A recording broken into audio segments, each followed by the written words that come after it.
study that was done in the 1960s, and it was really commissioned by NASA because they wanted to know how to hire more geniuses.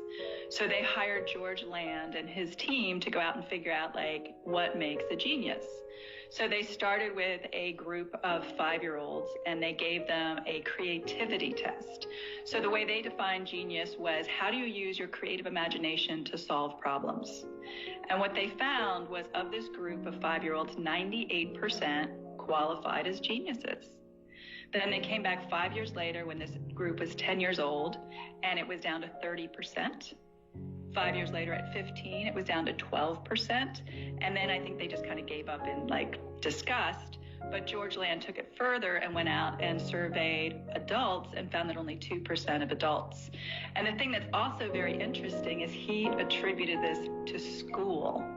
100% to school, that you would take a population, 98% genius, and dumb them down to 2%. And one of his quotes that I love is he said, "Uncreative behavior and thinking is learned."